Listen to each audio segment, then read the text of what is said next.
Good morning students. जैसा कि हम पढ़ रहे हैं और हम पहले भी चर्चा कर चुके हैं कि मैं आपको जो पार्ट पढ़ा रहा हूँ वो बाल गंगाधर तिलक का एक इम्पोर्टेंट पार्ट है जिसके लिए बाल गंगाधर तिलक को जाना जाता है। जैसा कि मैंने बताया कि बाल गंगाधर तिलक को भारतीय असंतोष का जनक कहा जाता था, तो उनको ये उपाधि या इस तरह का जो संबोधन था वैलेंटाइन शैलोर के द्वारा इसलिए दिया गया क्योंकि उनके राजनीतिक जो विचार थे उन्हें लगता था कि तिलक के जो राजनीतिक विचार हैं उसी तरह से उग्र हैं या भारतीयों के असंतोष को प्रकट करने का काम करते हैं। तो हम जो अगला बिंदु है उसको देखें, जो जैसे कि हमने पहले पढ़ चुके हैं उनके मेन जो टॉपिक थे, जैसे कि हमने पढ़ा उनका सांप्रदायिकता के प्रति जो विचार थे, राष्ट्रवाद थे, व्यक्ति की स्वतंत्रता थी। इससे आगे हम चल रहे हैं अब स्वराज्य के लिए।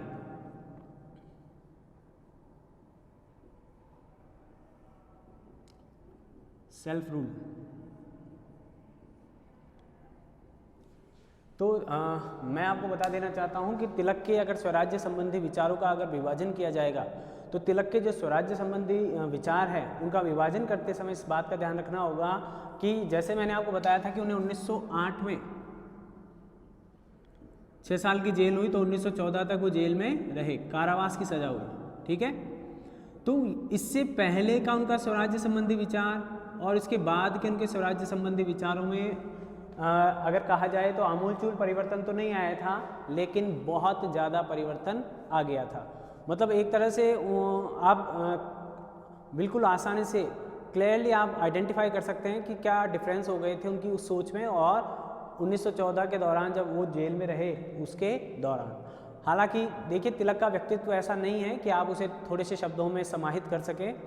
तिलक जो हैं उन्हें कई लोगों ने सलाह दी कि अब जब आप जेल में हैं तो आप इस समय राजनीतिक जीवन से संन्यास ले लीजिए या आप अपने राजनीतिक जीवन को छोड़कर लेखन कार्य में लग जाइए। यानी ये जो एक्टिव सक्रिय होने का जो क्षेत्र है या सक्रियता के साथ कार्य करने का जो क्षेत्र है आप उसका परित्याग कर दीजिए। कई लोगों ने उनको सलाह दिया, कई लोगों ने उनकी आलोचना स्वरूप या उपहार स्वरूप उनसे इस तरह का सुझाव दिया, लेकिन तिलक ने कहा कि नहीं, मैं जिस उद्देश्य को लेकर चला हूँ, मैं जब तक उस उद्देश्य को प्राप्त नहीं कर लूँगा तब तक मैं शांत नहीं बैठूँगा या मैं राजनीति से संन्यास नहीं लूँगा। मेरा ये जीवन का एकमात्र उद्देश्य भारत को स्वराज्य दिलाना है या स्वराज्य की प्राप्ति ही मेरे जीवन का एकमात्र उद्देश्य है। ऐसा कई लोगों को कहा जा सकता है। आज भी हम देखते हैं कि आज के राजनेता राजनीति से संन्यास नहीं लेना चाहते। एक राजनीति से संन्यास की लेने की कोई उम्र फिक्स नहीं की गई है। तो कहीं ना कहीं ये बात चुभती है मन को कि अनुभव है तो आप अनुभव दीजिए, ज़बरदस्ती दिलाया जाना चाहता है। मैं जैसे अगर एक उदाहरण दूँ तो लाल कृष्ण आडवाणी ने स्वतः ही संन्यास नहीं लिया है। ऐसा कहा जाता है कि नरेंद्र मोदी उनकी राजनीतिक कारावास या उनके सेपरेशन के राजनीति से सेपरेट जो हुए हैं वो उनके पीछे कहीं ना कहीं नरेंद्र मोदी का हाथ माना जाता है, ऐसा कहा जा सकता है।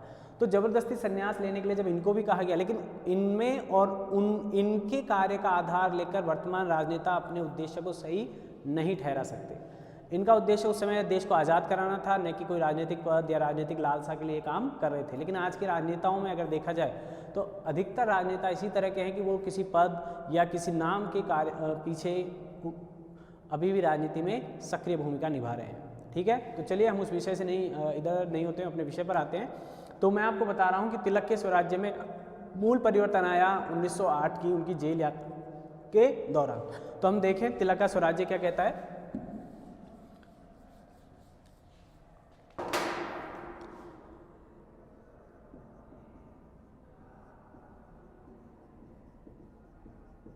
तिलक के स्वराज्य संबंधी जो विचार थे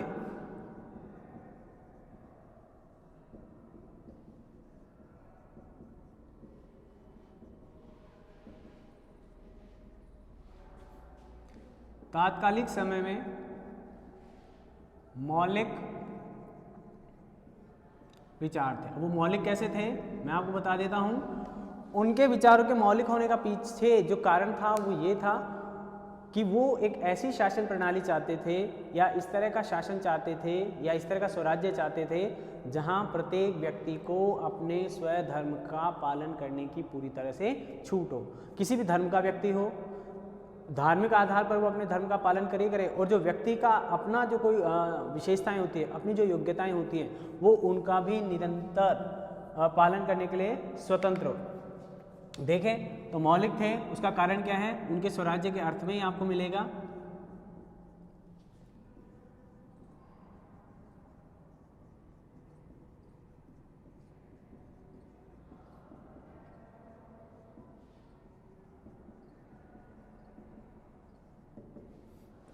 जहां प्रत्येक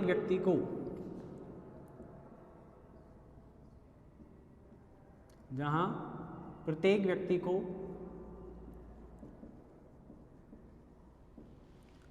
अपने स्वधर्म का, या मैं इसको स्वधर्म लिख दूं तो काफी है, को स्वधर्म का पालन करने की स्वतंत्रता होगी।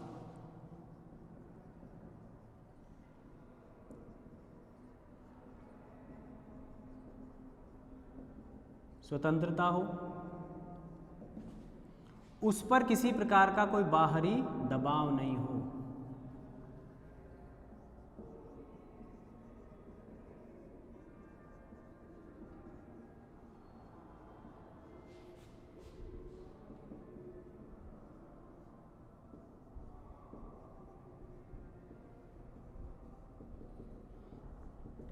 यानी हमने गांधी को भी थोड़ा बहुत पढ़ा है, थोड़ा बहुत क्या बहुत ज़्यादा ही पढ़ लिया हमने। तो गांधी जी ने भी राजनीति और धर्म को अलग नहीं माना था, इसीलिए ये भी किसकी बात करें कि स्वधर्म का पालन करने की क्या मिले, उस व्यक्ति को छूट मिलनी चाहिए, चाहे वो किसी भी धर्म का व्यक्ति हो। और अब ऐसा जहाँ राज्य होगा या ऐसा जनता को जहाँ छूट मिलेगी, ऐसे स्वराज्य की कल्पना मिस्टर तिलक कर रहे थे। उनका कहना था कि मेरा जो स्वराज्य है वो हिंदू धर्म की संस्कृति पर आधारित नहीं होगा, यानी हिंदू या मुस्लिम किसी के लिए नहीं होगा, वो भारत राष्ट्र के लिए होगा या भारतीयों के लिए मेरा स्वराज्य काम करेगा, ऐसा मिस्टर तिलक का मानना था। तो इस व्यवस्था में जहाँ सभी को अपने अपने धर्म का पालन करने की जो व्यवस्था होगी, उस व्यवस्था को उन्होंने स्वराज्य का नाम दिया है। अब यहाँ पर अगर हम देखें तो स्वधर्म का क्या मतलब हो गया, स्वधर्म का मतलब हो गया व्यक्ति के द्वारा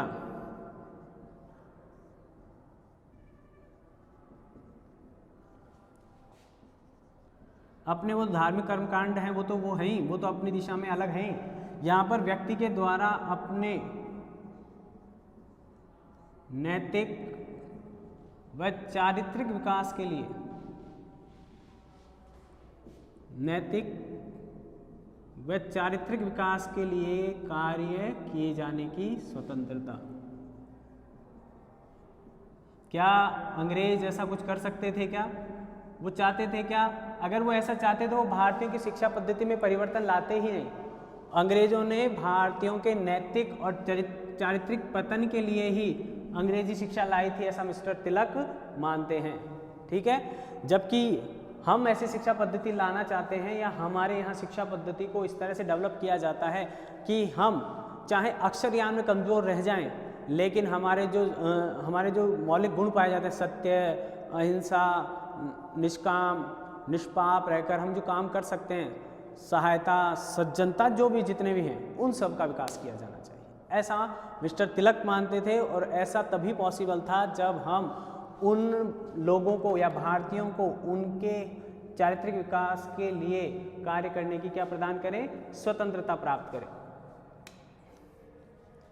तिलक के अनुसार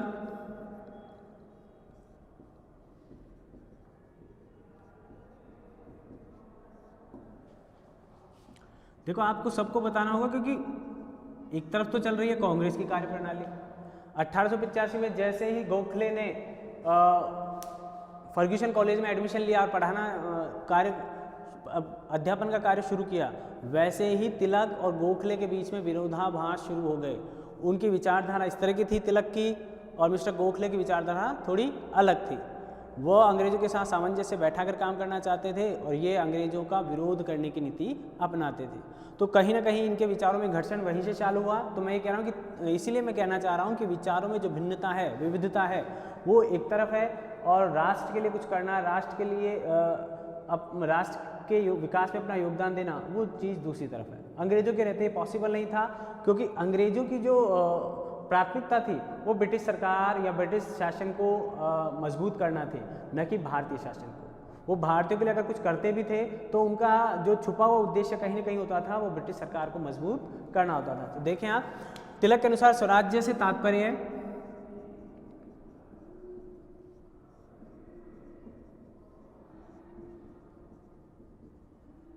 ऐसी व्यवस्था जहां क्या किया जाए,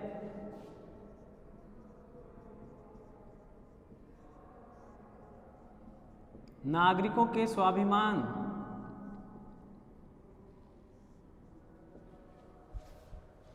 और आत्मनिर्भरता को बढ़ावा दिया जाए।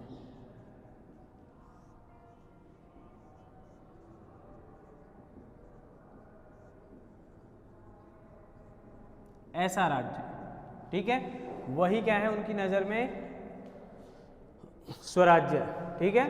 और आगे चलें, एक एक बिंदु अगर हम देखते चलें तो आप देखें कि आपको क्रम से वहां जब आप चल रहे हैं, स्वधर्म का मतलब ये हो गया और स्वराज्य का और दूसरा मतलब ये हुआ। आगे देखें,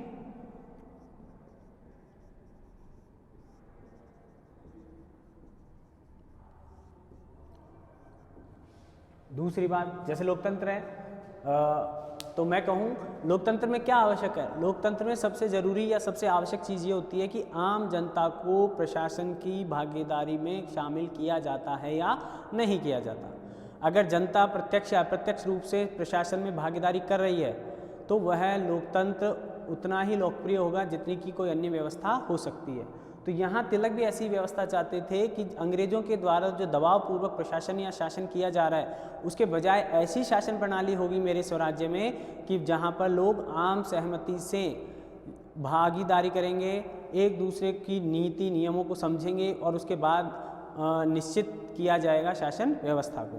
और यानी आम सहमति या अनुमति क्या था यहाँ पर, ऐसी व्यवस्था जिसमें प्रशासन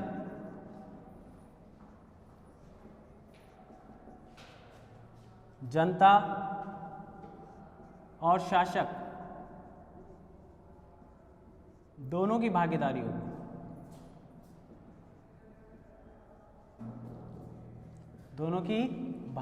होगी, यानी कि जहां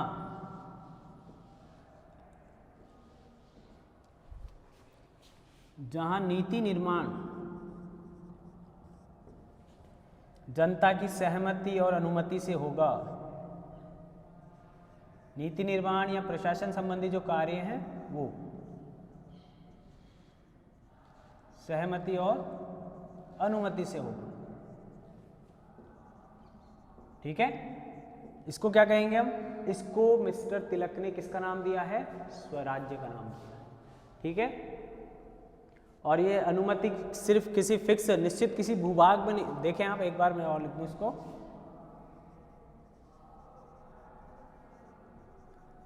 यह अनुमति सामाजिक, आर्थिक व राजनीतिक क्षेत्रों में ली जाएगी।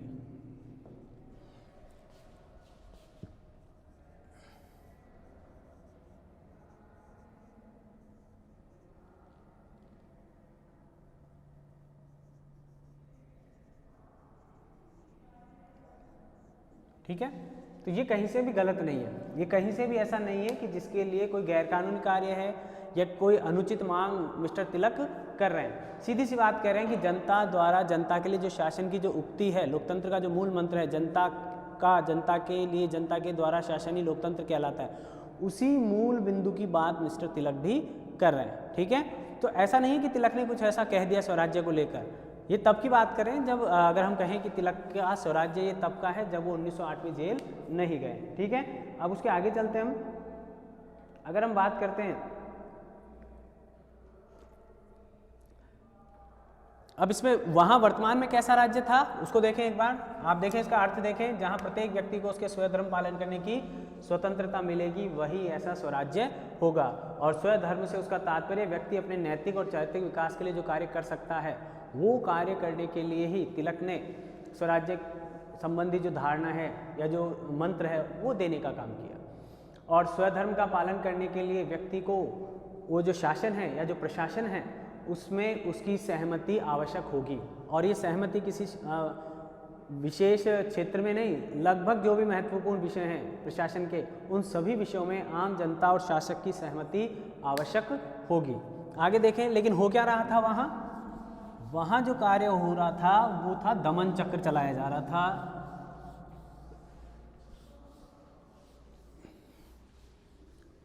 वहाँ जो कार्य हो रहा था उसमें क्या हो रहा था, वहाँ पर अंग्रेजों के द्वारा भारतीयों के विरुद्ध एक अघोषित दमन चक्र चलाया जा रहा था, जिसके अंतर्गत उन्हें शैक्षिक, नैतिक, चारित्रिक सभी दृष्टिकोणों से उनका पतन किया जाए और उनका आर्थिक शोषण अनवरत रूप से किया जाए। यानी स्वराज्य का जो विचार था तिलक का,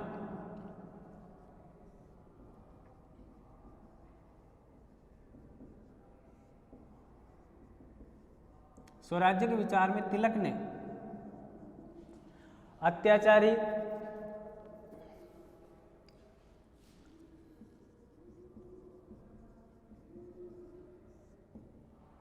निरंकुश,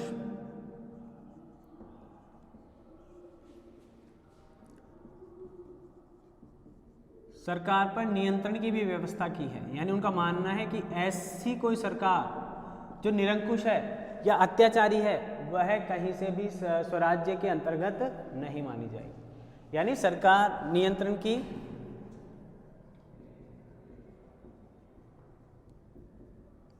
आवश्यकता मानी है।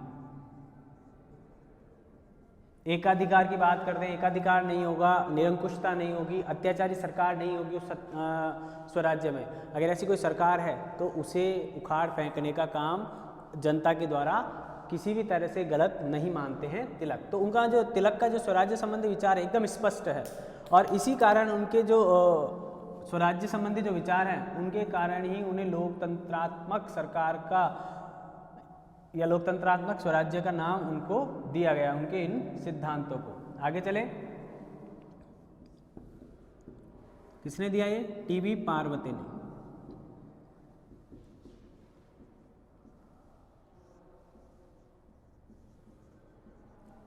तिलक के स्वराज्य को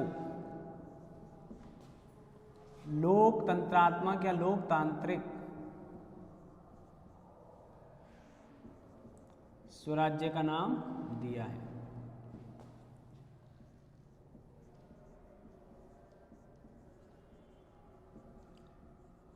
ठीक है, क्योंकि ये सारी चीजें लोकतंत्र के लिए आवश्यक है। अब इसका उद्देश्य, अब देखें तिलक का जो स्वराज्य है,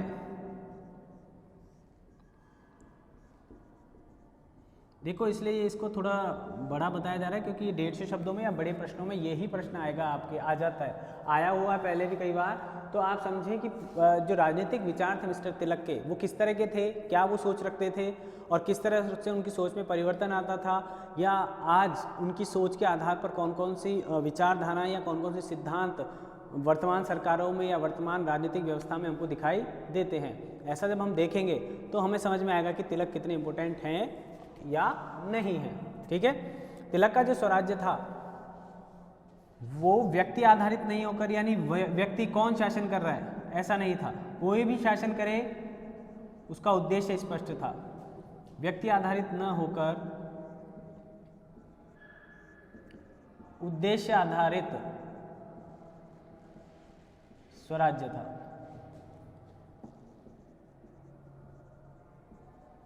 कहने का मतलब क्या हुआ कि वो जो उद्देश्य था उनका वो स्पष्ट था कि हमें एक समय तक तो वो अंग्रेजों को बाहर निकालने का उद्देश्य लेकर काम कर रहे थे।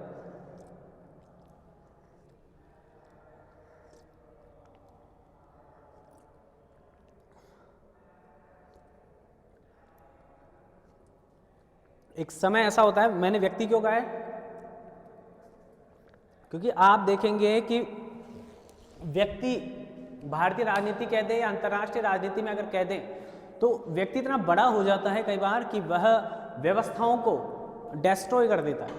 अगर मैं कहूँ हिटलर लोकतांत्रिक व्यवस्था के अंतर्गत ही वहाँ पर निर्वाचित हुआ, पार्टी के सैनिक था, पार्टी के माध्यम से उस पार्टी का सर्वे सर्वा बना, पार्टी का सर्वे सर्वा बनने के बाद देश का सर्वे सर्वा बना, और देश का सर्वे बनने के बाद उसने जो आतंक मचाया उसकी कीमत जर्मनी को भुगतनी पड़ी। ऐसे हम कहते हैं हमारे यहाँ इंदिरा गांधी कांग्रेस से भी ऊपर निकल गई थी। एक समय था जब जवाहरलाल नेहरू भी बहुत शक्तिमान थे, उनका चमत्कारी प्रभुत्व था या व्यक्तित्व था, वहाँ पर उन्होंने जो कार्य किए वो कहीं से भी तानाशाही में उनके कहीं काउंट नहीं होते। लेकिन कई बार इंदिरा गांधी ने जो कार्य किए, वो भी महिला थी, कांग्रेस में उनका दबदबा था, प्रभाव था, बहुमत लेकर आई थी। तो वो जो व्यक्तिवादी है, व्यक्ति के आधार पर कार्य करने को उचित नहीं मानते हैं तिलक। वो कह रहे हैं कि कोई भी व्यक्ति चुना जाए, वहाँ पर जो उद्देश्य है उस उद्देश्य को लेकर कार्य करने वाली व्यवस्था ही स्वराज्य की व्यवस्था के अंतर्गत मानी जाएगी। देखें आप इसमें क्या कह रहे हैं वो उद्देश्य आधारित। आप उद्देश्य आधारित का मतलब क्या हो गया कि जो शासन प्रणाली थी, इसको यहाँ लिख देता हूँ मैं, यहाँ देखें आप, वो भारतीयों के लिए या भारतीय शासन प्रणाली ऐसी चाहते थे, भारतीय शासन प्रणाली भारतीयों के हितों से जुड़ी हुई होनी चाहिए। जबकि मैंने आपको पहले ही बताया कि ब्रिटिश शासन प्रणाली का हित किसमें था या उनका मेन उद्देश्य क्या था, भारतीयों के हितों से जुड़ी होनी चाहिए।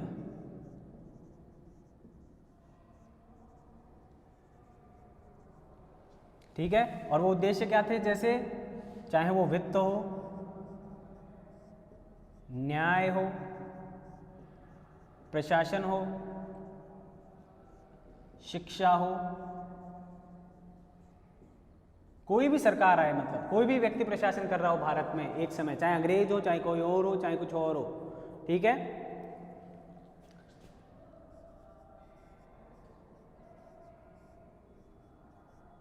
क्षेत्रों पर भारतीय नागरिकों का नियंत्रण होना चाहिए। ऐसी व्यवस्था को उन्होंने स्वराज्य का नाम दिया। भारतीय नागरिकों का नियंत्रण होना चाहिए। कानून निर्माण या नीति निर्माण में भारतीयों को या भारतीयों की भागीदारी होनी चाहिए, सिर्फ भारतीयों की भागीदारी होनी चाहिए, ऐसा कहते हैं मिस्टर तिलक। और जहां ऐसी व्यवस्था हो जाएगी, वो आगे जाकर यही कहेंगे कि 1908 के बाद कि चाहे अंग्रेज रहें या नहीं रहें, हमें ये उद्देश्य चाहिए, हमें ये शासन व्यवस्था चाहिए। और इसी शासन व्यवस्था को उन्होंने किसका नाम दे दिया, स्वराज्य का नाम दे दिया। यानी शासक की जवाबदेही किसके प्रति होगी,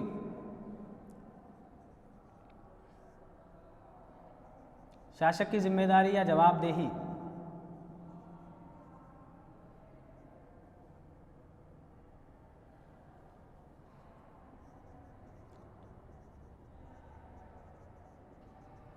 जवाबदेही किसके प्रति, जनता के प्रति होगी। यानी एक तरह से राजतंत्र का विरोध करते हैं, लेकिन वो ब्रिटिश सरकार जैसा लोकतंत्र लाना चाह रही है वैसे लोकतंत्र की भी वो समर्थन नहीं करते हैं। यानी प्रतीकात्मक रूप से जो सम्राट था वहाँ अभी तक वो ऐसा शासन नहीं चाह रहे हैं। ठीक है, और देखते हैं अभी हमारे यहाँ इतनी, क्योंकि स्वराज्य का मैंने आपको बताया कि एक इम्पोर्टेंट प्रश्न है और ये लगभग 150 शब्दों में इसका उत्तर आपको लिखना पड़ेगा और आपको जानना पड़ेगा। आगे चले, इसका अर्थ हुआ, जैसे मैंने अर्थ बताया आपको, एक बार जब आप पढ़ेंगे अपने शब्दों में लिखेंगे तो आपको समझ में आएगा कि तिलक, तिलक क्यों, हम तिलक की बात क्यों कर रहे हैं ये मैं आपको बता दूं। कई बार आता है तिलक असंतोष के जनक क्यों, ये मैंने पहले भी किए। तिलक व गोखले के विचारों में तुलना कीजिए। ठीक है, एक उग्रवादी एक उदारवादी, तिलक और गांधी की,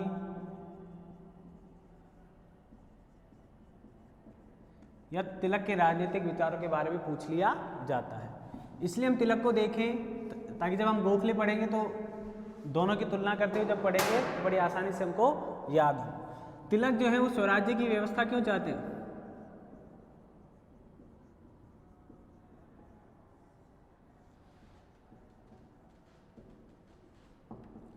क्योंकि इससे राष्ट्र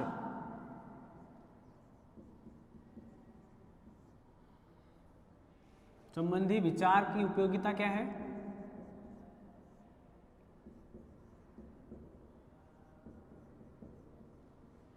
राष्ट्र और समाज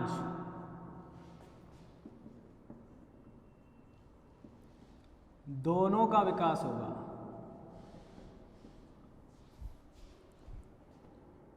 इसलिए तिलक इस स्वराज्य संबंधी विचार या मंत्र का जाप जपते हैं, ऐसा मेरा मानना है। ठीक है, तो सीधी सी बात है, जब व्यक्ति अपने, अभी जैसे भारत में लोकतंत्र है, आपने जो सरकार चुनी है अगर वो कार्य कर रही है, जिस तरीके से भी कार्य कर रही है, जहाँ भी उसको बहुमत मिला है, तो आप उसे दोष नहीं दे सकते। या फिर जब बहुमत में थे या आप लोग उसके पक्ष में थे, तभी आपने ऐसी सरकार चुनी होगी। तो जब आप ऐसा स्वराज्य स्वतः ही चुनेंगे तो वहाँ पर होने वाले हर सही और गलत कार्य की जिम्मेदारी भी उस जनता की होगी। इसलिए वो ज़्यादा से ज़्यादा उसको बेहतर बनाने का प्रयास करेगा, ज़्यादा से ज़्यादा देश और समाज को आगे बढ़ाने का काम करेगा। जबकि अगर कोई दूसरा, यहाँ तक कि हम कहते हैं कि अगर कोई दत्तक पुत्र भी आप ले लेते हैं, तो क्या वो दत्तक पुत्र सगे पुत्र की तरह काम करेगा? क्या हो सकता है ज़्यादा भी कर दे, कम भी कर दे, लेकिन कई बार ये देखा गया है कि जो अपना होता है खून, ब्लड रिलेशन, जो ब्लड रिलेशन होता है वो बेहतर होता है, ऐसा मान रहे हैं। अंग्रेज चाहे कितने ही अच्छे हों, लेकिन वो कहीं ना कहीं ब्रिटेन उनकी प्राथमिकताओं में है, ब्रिटेन के लिए कार्य करना उनकी नैतिक जिम्मेदारी है, उनका नैतिक दायित्व है। तो वो भारतीय चाहे कितना ही अच्छा हो जाए, कितना ही उनको कुछ भी कर दें, लेकिन वो पूरी तरह से भारतीयों के नहीं हो सकेंगे। ऐसी धारणा के कारण मिस्टर तिलक ये कहते हैं कि भारतीयों का शासन भारतीयों के द्वारा ही किया जाना चाहिए। अब इसके लिए तिलक क्या कहते हैं? इसीलिए तिलक इसीलिए तिलक का मानना है कि,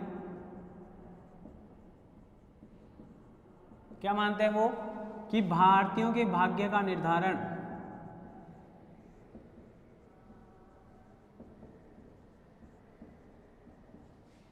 भारतीयों के द्वारा ही किया जाना चाहिए।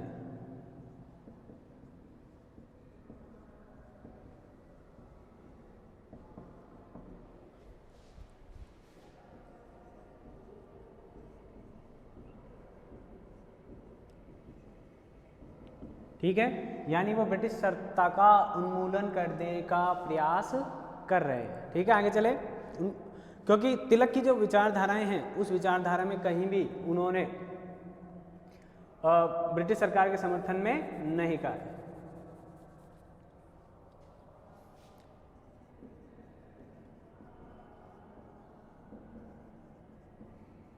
इस कार्य में ब्रिटिश सरकार या ब्रिटिश सत्ता सबसे बड़ी बाधा थी। क्यों? क्योंकि ब्रिटिश सरकार का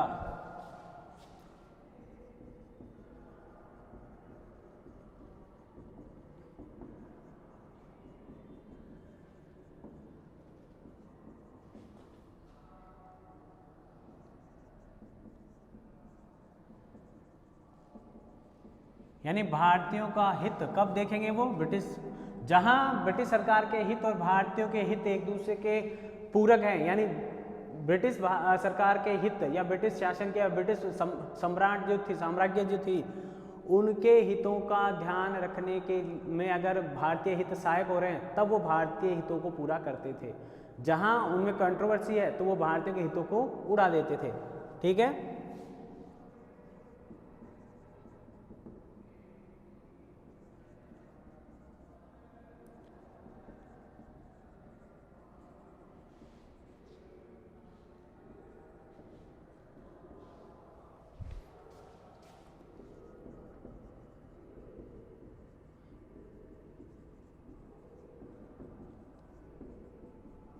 अंग्रेज सरकार जो परिवर्तन करती थी वो परिवर्तन भारतीय मूल्यों को ध्यान में रखकर नहीं किए जाते थे।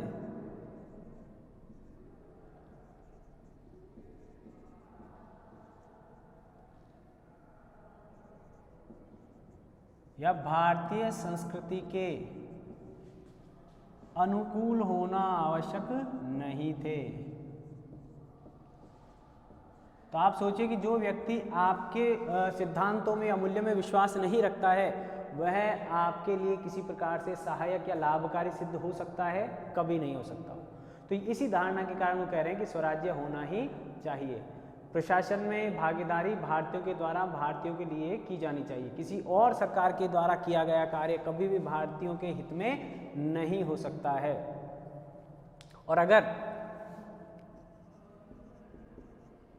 और अगर अंग्रेज कुछ करेंगे भी,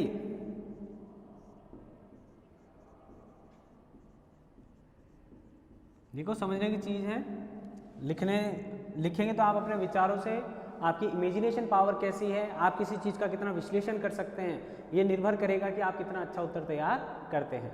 आप किसी चीज़ को कितना विस्तार दे सकते हैं और किस चीज़ को आप कितना संक्षिप्त लिख सकते हैं। तो जैसा प्रश्न डिमांड करेगा वैसा आप उत्तर तैयार कर सकते हैं। आप किसी चीज़ का विस्तार कर सकते हैं, उसको शॉर्ट में कर सकते हैं, तो आपको अच्छा उत्तर लिखने की प्रेरणा मिलेगी और वो अच्छा उत्तर ही आपको अच्छे नंबर दिलाने में सहायक होगा। अंग्रेज अगर कुछ करेंगे तो क्या होगा, भारतीयों के स्वाभिमान पर ठेस लगेगी, या भारतीय एक याचक के रूप में या याचना की दृष्टि से देखा करेंगे।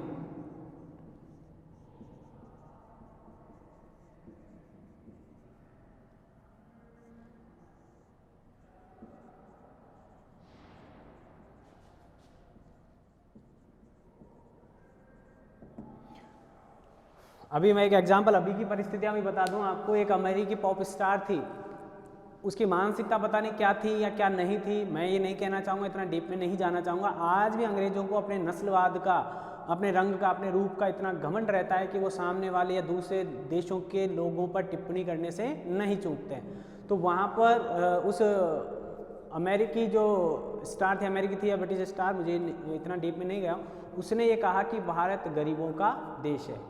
ठीक है, एक इकोनॉमिक्स कहे अगर इस तरह की बात तो समझ में आती है कि वो एक अध्ययन के आधार पर किसी तरह का कोई आकलन कर रहा है। लेकिन उस नर्तकी ने कहा कि जब भारत एक गरीबों का राष्ट्र है, तो वहाँ पर आप समझ सकते हैं कि जब आज इतने सालों के बाद भी ये मानसिकता बदली नहीं है, तो आप समझ सकते हैं कि उस समय जब हम पर शासन कर रहे थे या हमारी कमजोरियों का फ़ायदा उठाकर हमारा ही शोषण कर रहे थे अंग्रेज, तब उनकी मानसिकता कैसी रही होगी। तो उस मानसिकता के फलस्वरूप उन्होंने व्यवहार किस तरह का किया होगा, इस पर विवाद हो सकते हैं और हो रहे थे उस समय। तो उस नर्तकी को मुकेश अंबानी ने अपने बेटे की शादी में रात भर नचाया, तो उसको याद आ गया होगा कि, और वो नाची तो उसको याद आ गया होगा कि भारत किस तरह की गरीब है या नहीं है, या जो भी हो, जो उसकी मानसिकता है वो मुझे लगता है कहीं ना कहीं थोड़ी परिवर्तित हुई होगी। आगे चले, तो ये जो स्वाभिमान पर चोट करने की जो बात थी, तो उसने चोट की और हमने उसको नचा दिया। तो वहाँ पर वो भी यही कह रहे थे कि अगर आप स्वराज्य को प्राप्त नहीं करेंगे तो अंग्रेजों के द्वारा किए गए कार्य आप पर क्या करेंगे, चोट करेंगे, आपके स्वाभिमान, आपकी नैतिकता को वो ठेस पहुंचाने का काम करेंगे। आगे देखें, अगर भारतीयों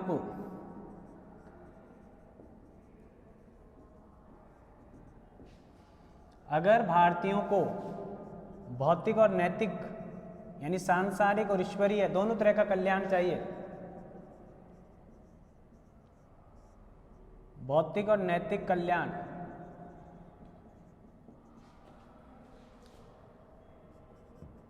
स्वराज्य के अंतर्गत ही उपलब्ध हो पाएगा।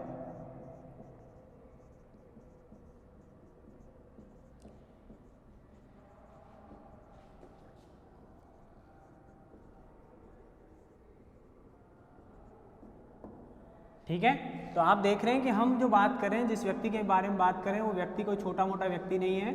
उसने अपने व्यवहार से भी वो सारी चीज़ें की हैं जो वो अंग्रेजों के खिलाफ करना चाह रहे हैं। ठीक है, ऐसा नहीं है कि जैसा मैंने बताया कि उनका जो सुधार का जो विचार है, वो ये कहते हैं कि वही सुधार किए जाएं जो आप अपने ऊपर भी लागू कर सकते हो। बाकी हमको पता तो है सुधार होनी चाहिए, बदलाव होना चाहिए, लेकिन उस बदलाव की कीमत क्या होगी ये भी हमें उसको पता होनी चाहिए।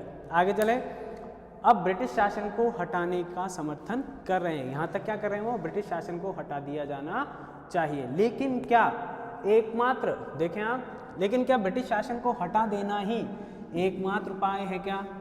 अगर ब्रिटिश शासन हट गया होता तो नहीं था, उससे पहले हमने कौन से तीर मार लिए थे, ऐसा कहते हैं मिस्टर तिलक। ठीक है, ऐसा तिलक का मानना है कि ऐसी परिस्थितियों का निर्माण कीजिए जिनके आधार पर अंग्रेजों के हट जाने के बाद भी भारतीय समाज का विखंडन नहीं हो। तो देखें आप,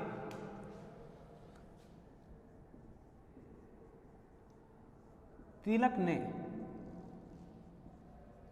स्वराज्य प्राप्ति के लिए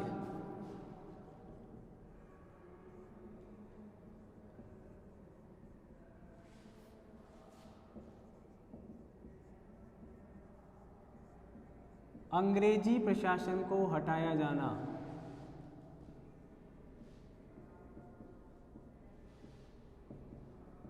कब की बात कर रहा हूं? 1908 से पहले।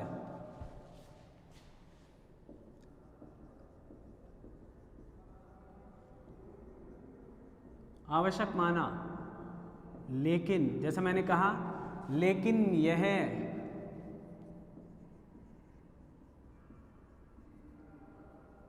एक प्रारंभिक चरण था। इसका मतलब समझ गए, इसके आगे का भी प्लान था। यानी अंग्रेजों को हटाए जाना ही एकमात्र उपाय नहीं था, क्योंकि अगर ऐसा होता तो हम शायद ऐसी स्थिति में पहुंचते ही नहीं। इसीलिए तिलक ने,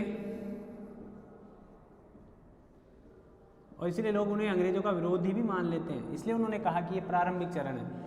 अगर अंग्रेजों के अलावा कोई और भी अत्याचार करेगा भारतीय नागरिकों पर, भारतीय जनता पर, तो तिलक उसका विरोध जरूर करेंगे। ठीक है, ऐसी मानसिकता की बात करें। इसलिए कहा था तिलक ने कि अगर कोई अन्य भी, अन्य का मतलब स्थानीय राजा,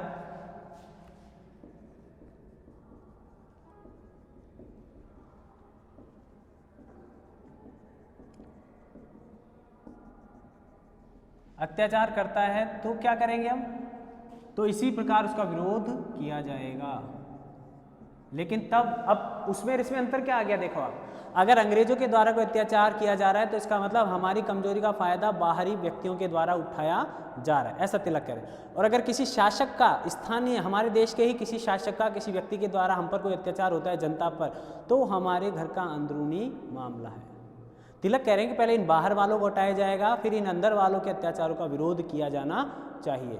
वो ये मानते हैं कि उनको आप कितनी जनजागृति कर दीजिए, यानी किसी भी माध्यम से समझा लीजिए, वो अपने लक्ष्य या उद्देश्य को प्राप्त करने के लिए कुछ भी कर सकते हैं।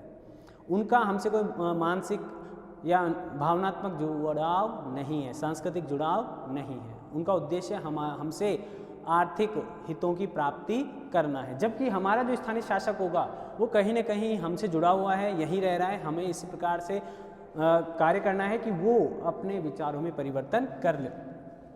तो इसी प्रकार उसका क्या करेंगे? स्वराज्य के अंतर्गत विरोध किया जाएगा, हटाने का प्रयास किया जाएगा। लेकिन अंतर मैंने बता ही दिया आपको, दोनों में अंतर क्या आ जाएगा? यहाँ पर तिलक इसलिए पहले कह रहे हैं कि पहले अंग्रेजों को हटाइए, बाद में देखेंगे। ठीक है, इसलिए तिलक ने कहा कि स्वराज्य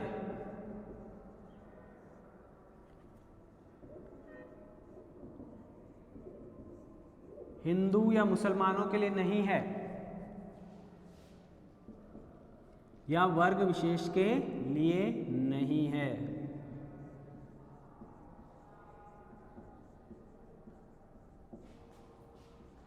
बल्कि यह सभी भारतीयों के लिए है। यह सभी भारतीयों के लिए है।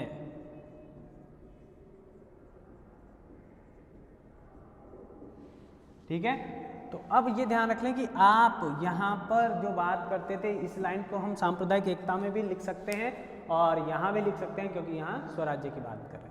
ठीक है, मैंने इसलिए यहाँ लिख दी है।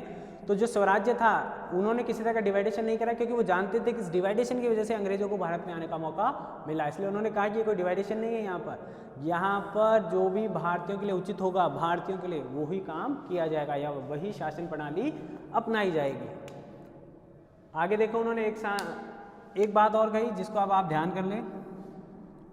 जो परिवर्तन मैं कह रहा हूँ 1908 के बाद या 14 के बाद, उनके विचारों में हम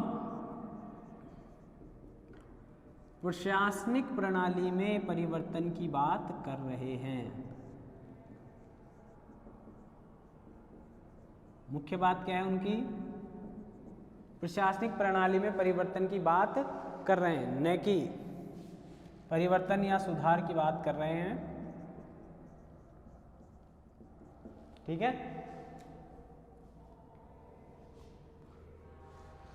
यानी कहीं ना कहीं मिस्टर तिलक अंग्रेजों के ना कि ब्रिटिश शासन को उखाड़ फेंकने की, ना कि ब्रिटिश शासन को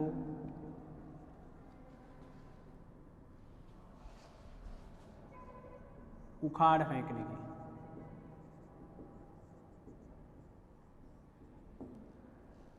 ठीक है, यानी अब ये कब हुआ, जब 1914 में जेल यात्रा के दौरान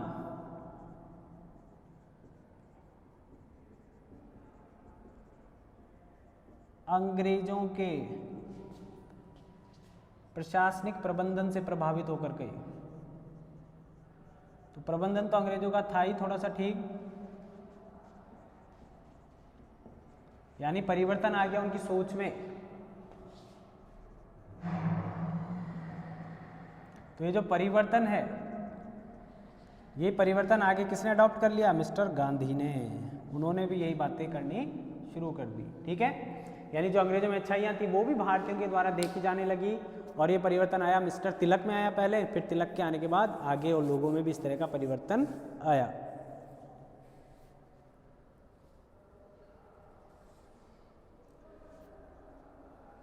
आगे चले और तो जो विचार मैं लिख रहा हूँ आप, वो शॉर्ट है, मान लीजिए आप उनको किस तरह से और मैंने बताया अभी जितना बड़ा आप लिख सकते हैं कोशिश करें निबंधात्मक के हिसाब से और बेटर करें, और शॉर्ट में अगर करना है तो 150 शब्दों के आधार पर शॉर्ट करें। 20 शब्दों में भी अगर स्वराज्य का अर्थ पूछ ले 20 शब्दों में, तो आप उसको किस तरह से लिख सकते हैं उसका ध्यान रखें। आप देखें फिर आगे और कैसे सिद्ध कर सकते हैं इस बात को, तो इसको देखिए। –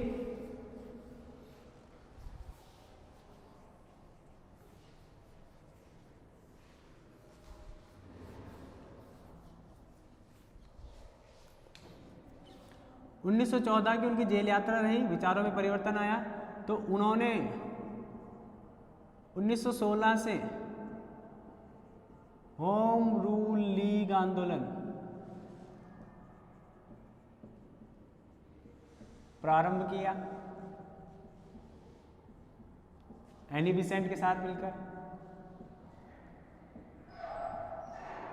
ठीक है, इसका उद्देश्य क्या था,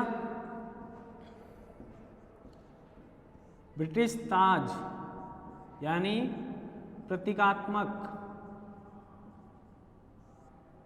शासन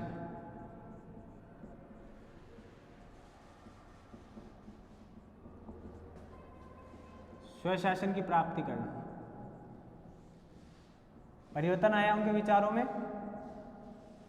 पहले तो कह रहे थे कि अंग्रेजों के माध्यम से किया गया कोई कार्य इतना प्रभावी नहीं हो सकता या हमारे लिए इतना उपयोगी नहीं हो सकता, और फिर खुद ही क्या कह रहे हैं कि सत्ता के अधीन हम वास्तविक स्वराज्य प्राप्त कर लेंगे।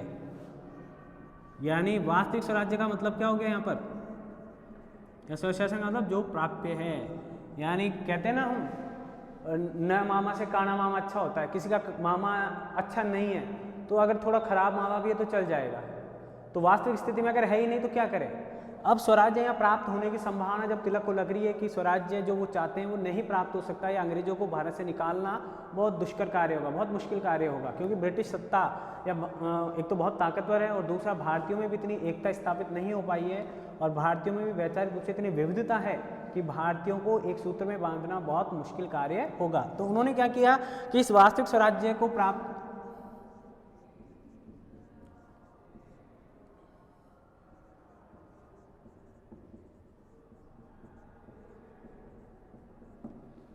यानी वास्तविक स्वराज्य का मतलब क्या हो गया कि वहां जो परिस्थितियां थी तात्कालिक परिस्थितियों में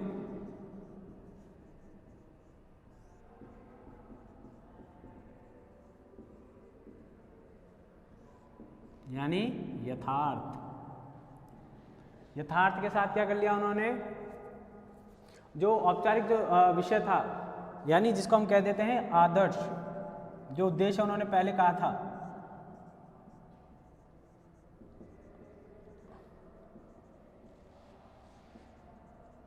अब देखिए अब क्या ये अप्राप्य है, क्या ये अप्राप्य हो सकता है क्या, नहीं ये नहीं हो सकता, क्योंकि आगे जब 1919-1935 के अधिनियम आ रहे हैं वहाँ पर अंग्रेज सरकार भारतीयों को मौका दे रही है कि आप संभालिए प्रशासन।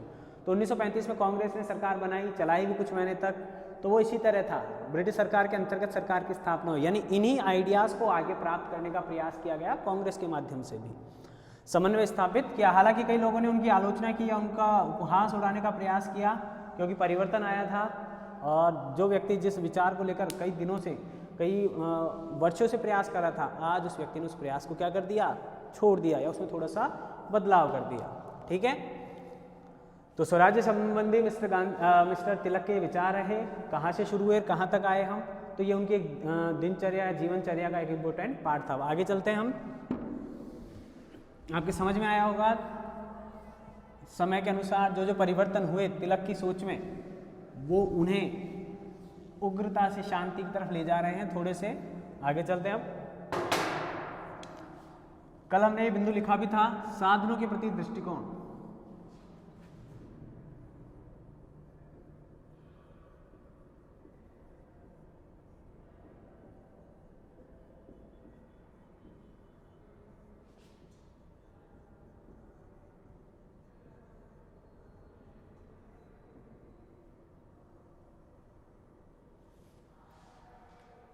अब जैसे कि हमने बात कर ली कि तिलक एक उग्रवादी, एक गर्मपंथी व्यक्ति थे, तो उनके साधन उदारवादियों की तरह तो बिल्कुल भी नहीं होंगे। ठीक है, अब वो कहीं ना कहीं अंग्रेजी सत्ता का विरोध करने के लिए जो साधन हैं वो कांग्रेस से अलग होंगे या उदारवादियों से अलग होंगे।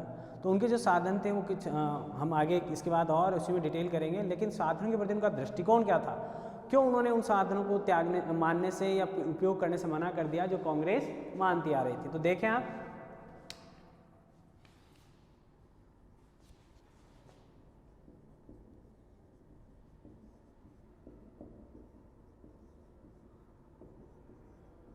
साधनों को लेकर, कौन से साधन, क्रांति या परिवर्तन।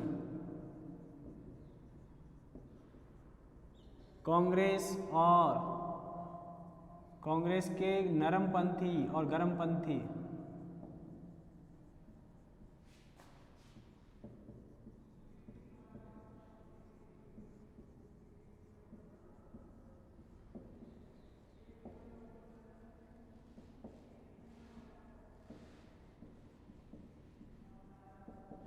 बेसिक डिफरेंस दोनों में वैसे ही था, वो नहीं मानते थे और विभाजन इतना हुआ कि आगे जाकर कांग्रेस का क्या हो गया, विभाजन हो गया। आगे देखें,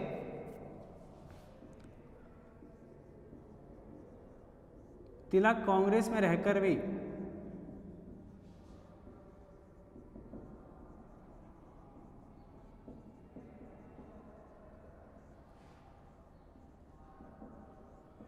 उसकी कार्यप्रणाली का समर्थन नहीं करते थे या कार्यप्रणाली में आस्था नहीं रखते थे, विश्वास ही नहीं था उनको।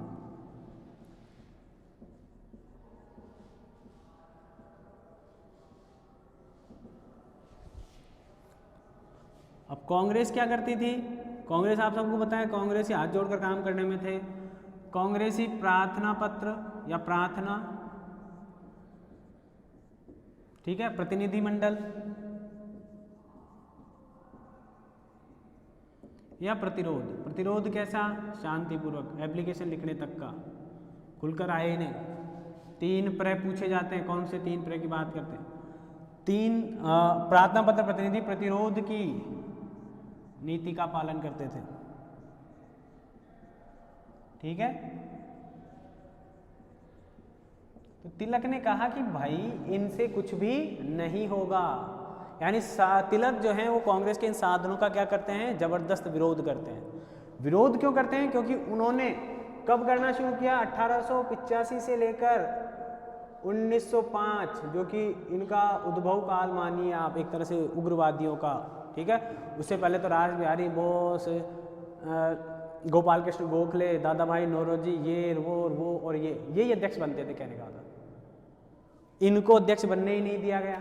18 में जब बनाया तो अब कुछ लोग कहते थे कि वो विदेश थे इसलिए बना दिया, उनको संतुष्ट करने के लिए। अब ये बात है तो मदन मोहन मालवीय ने संभाला, जो भी उदारवादी हैं, उग्रवादी कहीं से दिखते ही नहीं है। तो मतलब उग्रवादियों को कहीं भी मौका नहीं मिल रहा था।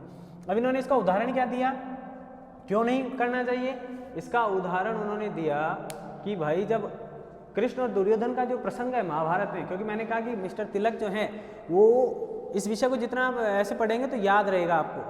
तिलक ने कहा कि जब कृष्ण जैसे विद्वान व्यक्ति को, नीतिवान व्यक्ति को दुर्योधन के पास गए थे, जब संधि का प्रस्ताव लेकर 1-2 बार उन्होंने प्रयास किया, लेकिन दुर्योधन नहीं माना तो नहीं माना। उसको मानना ही नहीं था, ऐसा नहीं कह सकते, ठीक है।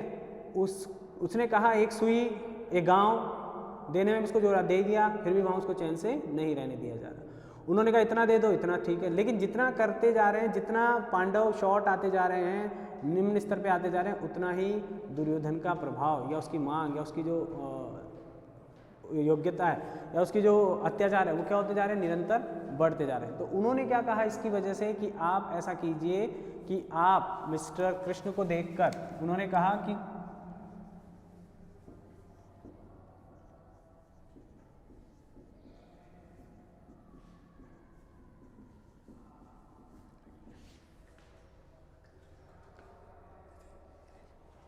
दुर्योधन का प्रसंग का उन्होंने वर्णन किया और उन्होंने बता दिया कि बार बार शांति का प्रयास करने पर भी, बार बार शांति प्रस्ताव को लेकर भी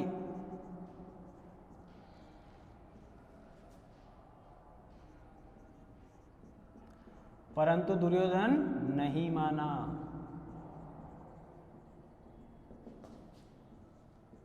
और एक बार तो उन्होंने कृष्ण को ही बंदी बनाने का प्रयास किया। ये लिखना पड़ेगा आपको, क्योंकि ये उन्होंने खुद ने भी उदाहरण दिए हैं ऐसे एग्जाम्पल। जब आप भारतीय संस्कृति के अनुसार अध्ययन कर रहे हैं तो आपको पता होना चाहिए, शांति प्रस्ताव के लिए गए, बार बार शांति प्रस्ताव के लिए गए थे कृष्ण, लेकिन दुर्योधन नहीं माना। उन्होंने बल्कि कृष्ण को ही कैद करने का प्रयास किया। तब अंत में जाकर कृष्ण ने, या कुछ लोग आज भी कहते हैं कि महाभारत के युद्ध के लिए कृष्ण जिम्मेदार थे, वो चाहते तो उसको रोक सकते थे, ऐसा कहते हैं। लेकिन दुर्योधन जैसे हठी व्यक्ति ऐसा नहीं होने देना चाह रहे थे। तो इसलिए वो ऐसे, कांग्रेस भी क्या कर रही है, बार बार प्रार्थना पत्र प्रतिनिधि भेज रही है, ये कर रही है, वो कर रही है, लेकिन अंग्रेज जो वर्तमान में अगर हम कहते दुर्योधन का प्रतिनिधित्व कर रही है, ठीक है, अंग्रेज सरकार, वो नहीं मान रही है। जो अंग्रेज हैं वो किसका प्रतिनिधित्व कर रहे हैं, दुर्योधन का, शकुनी का, ऐसा कहते हैं हम। चालबाजियां करना, मानसिक स्तर के आधार पर प्रयास कर रहे हैं कि कैसे भी करके हम भारतीयों को निम्न स्तर पर ले जाएं। इसके अलावा उन्होंने और भी एग्जाम्पल दिए, जैसे उन्होंने कहा आयरलैंड, रूस, जापान आदि देशों का उदाहरण दिया। और आपको पता है कि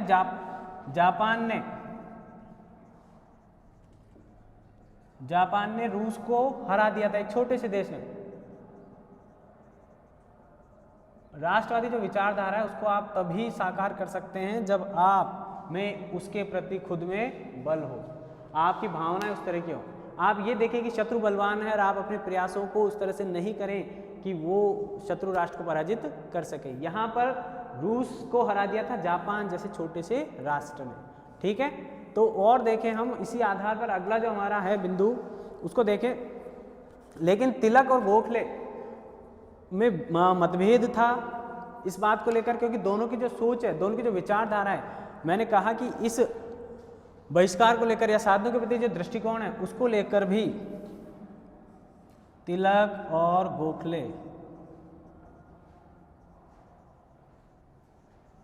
तिलक व गोखले में क्या था, मतभेद थे। ये बाद में आएगा प्रश्न, तो आप याद रखें।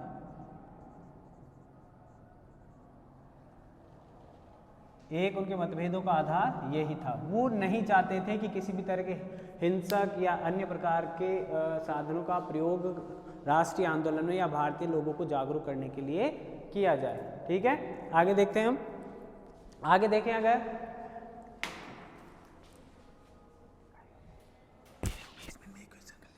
वो दो खाली नहीं, वो दोनों नहीं हो जाएंगे। अरे यार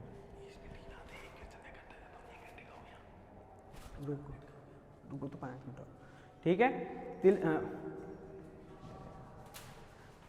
ठीक है, तो उसको देखें हम आगे। अब तिलक के साधन क्या थे, तो फिर तिलक किस तरीके से साधन बताया उन्होंने कि वो इन साधनों का प्रयोग तो बिल्कुल भी नहीं करेंगे। तो आगे चले हम तिलक के साधनों की बात करेंगे, तिलक के साधनों के बारे में चर्चा करेंगे। तो वो किस तरह के साधनों में प्रयोग कर रहे हैं या किस तरह के साधनों के माध्यम से ब्रिटिश सरकार को भारत छोड़कर जाने के लिए या भारतीय के अनुसार अपने नीतियों में परिवर्तन करने के लिए वो मना लेते हैं। तो इसको देखेंगे हम। उनके साधन थोड़े से कट्टर हो सकते हैं, भारतीय संभावना के अनुरूप हो सकते हैं, ब्रिटिश साधन के विरुद्ध हो सकते हैं, लेकिन उनका अंतिम जो एकमात्र उद्देश्य है वो भारतीय नागरिकों को या भारतीय जनता को अंग्रेजों के खिलाफ एकजुट करने का है, जो कि पूर्व में ऐसा नहीं हो पाया। अगर मैं कहूँ कि 1857 की जो क्रांति थी, उस क्रांति में भी कहीं ना कहीं संपूर्ण भारतीयों ने भाग नहीं लिया, अन्यथा भारतीयों को बहुत जल्दी स्वतंत्रता प्राप्त हो जाती। तो इसी कमी को दूर करने के लिए मिस्टर तिलक ने प्रयास किए, और उन प्रयासों में उन्होंने हर उस वर्ग का प्रतिनिधित्व करने का प्रयास किया जो कि किसी न किसी माध्यम से राष्ट्रीय आंदोलन में एक तरफ कर दिया गया था, या जिसे साइड में कर दिया गया था, यानी जिसे राष्ट्रीय आंदोलन में सक्रिय भाग लेने से रोका जा रहा था। तो अगला हमारा जो बिंदु है वो है तिलक के साधन।